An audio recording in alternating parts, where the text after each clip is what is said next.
Celui qui conservera sa vie la perdra, et celui qui perdra sa vie à cause de moi la retrouvera. Matthieu 10, 39. Mon âme, tu as beaucoup de biens en réserve pour plusieurs années, repose-toi, mange, bois et réjouis-toi.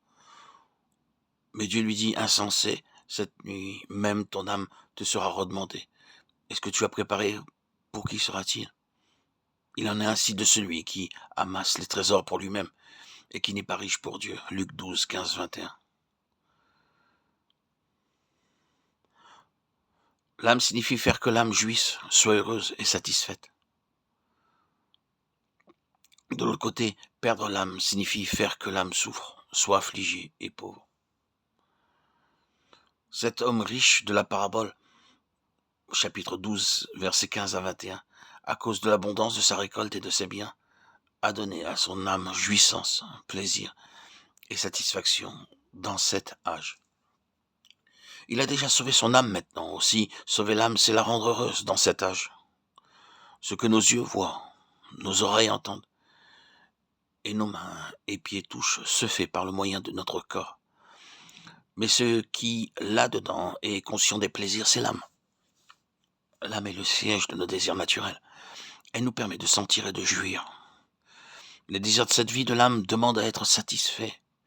Belle musique qui calme l'émotion, littérature et philosophie qui élèvent la pensée. Cependant, si les gens cherchent dans ces choses la satisfaction ultime dans cet âge, ils perdront la satisfaction dans l'âge à venir. Si maintenant nous avons déjà reçu consolation dans ces choses, nous perdrons la gloire du royaume dans le futur.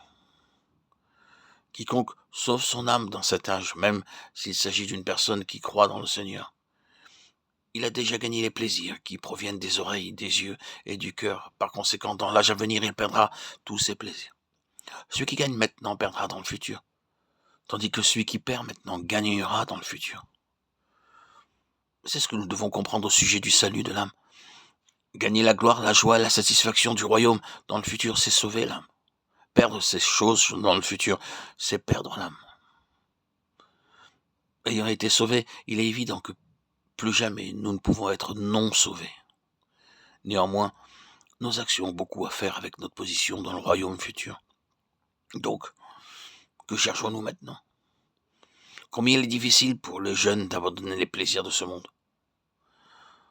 Beaucoup cherchent à trouver satisfaction dans une spéciale demeure, dans la nourriture, l'habillement, les amusements, et ainsi de suite. Ils ont déjà sauvé leur propre âme aujourd'hui.